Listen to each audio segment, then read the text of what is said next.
வந்துட்டீங்களா? ஹாய் செல்லங்களா, எல்லாரும் எப்படி இருக்கீங்க? நல்லா இருக்கீங்களா? சரி வாங்க இந்த நாளுக்கு நான் கதைக்குள்ள போயிடலாமா? ஒரு ஊர்ல விக்கி அப்படின்னு ஒரு அண்ணா இருந்தாங்க. அந்த அண்ணா டெய்லி மார்னிங் வீடு வீடா போய் பேப்பர் போட்டு அவங்களோட காலேஜுக்கு தேவையான செலவுகளை சந்திச்சுட்டு வந்தாங்க. ஒரு நாள் காலையில அவங்க ரொம்ப டயர்டா பசியா ஃபீல் பண்ணாங்க செல்லங்களா.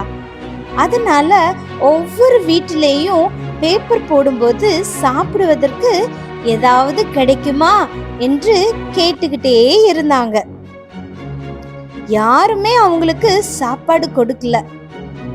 கடைசியா ஒரு அக்கா வீட்டுல பேப்பர் போடும்போது அந்த அக்கா விக்கி அண்ணாவை பார்த்து, என்ன விக்கி, ஏன் ரொம்ப டயர்டா இருக்க நீ அப்படின்னு கேட்டாங்க.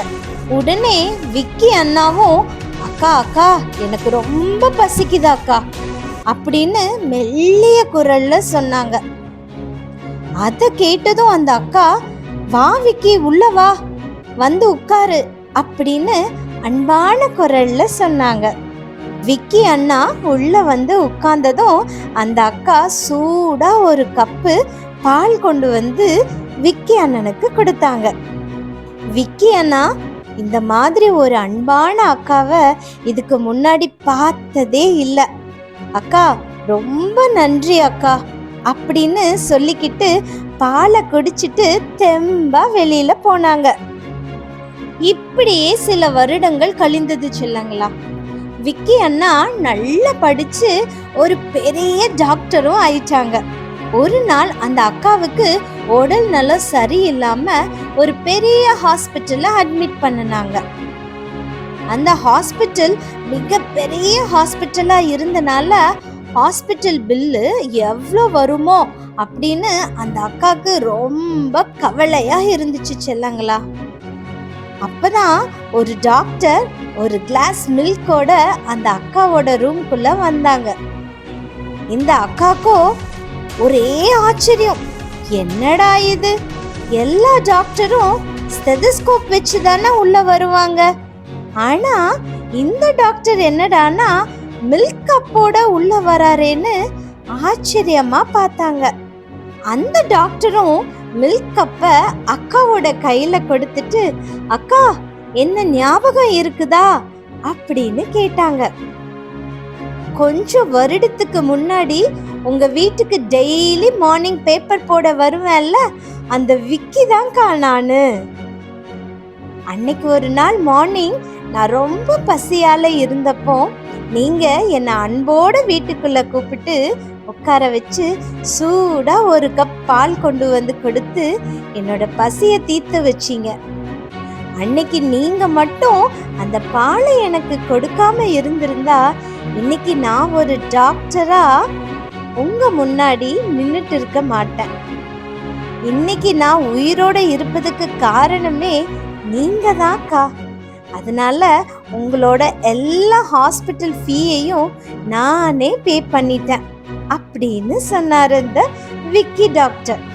அப்போ அந்த அக்காவோட அம்மாவும் அந்த அக்காவை பார்த்து, பாத்தியா மகளே, அன்னைக்கு நீ செஞ்ச ஒரு சின்ன உதவி இன்னைக்கு உன்னோட பெரிய தேவைய சந்திச்சிடுச்சுன்னு சொன்னாங்க.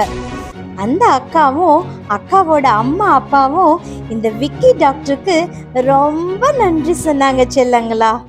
அன்பு செல்லமே, கதையை பார்த்தீங்களா செல்லங்களா? இந்த அக்காவோட அன்பு தான் நம்ம விக்கி அண்ணனுக்கு ஒரு பெரிய தெம்பா இருந்துச்சு செல்லங்களா.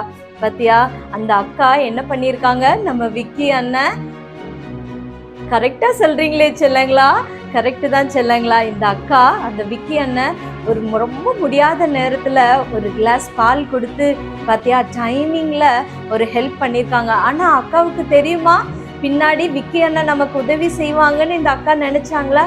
கிடையவே கிடையாது செல்லங்களா. அந்த அக்கா தகுந்த நேரத்துல எந்த ஒரு பிரதிபலனையும் பார்க்காம விக்கி அண்ணனுக்கு ஒரு உதவி செஞ்சனால பாத்தியா அவங்க ஹாஸ்பிட்டலோட எல்லா ஃபீஸும் விக்கி அண்ணனே பே பண்ணிட்டாங்க செல்லங்களா.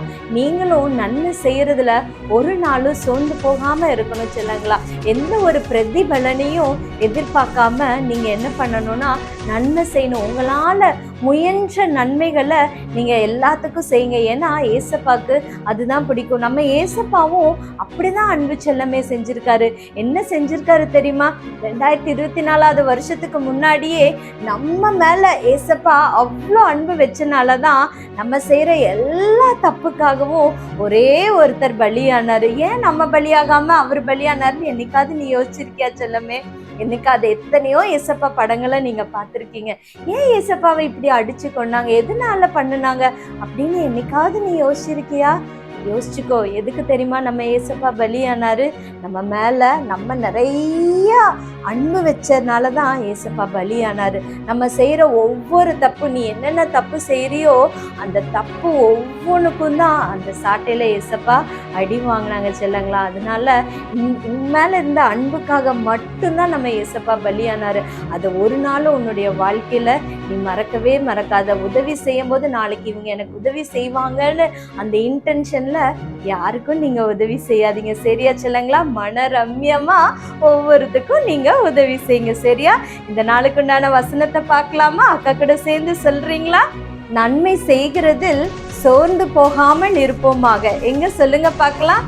நன்மை செய்கிறதில் சோர்ந்து போகாமல் இருப்போமாக. இந்த வசனம் எங்க இருக்கு? கலாத்தியர் 6:9. சொல்லுங்க. சூப்பர் செல்லங்களா.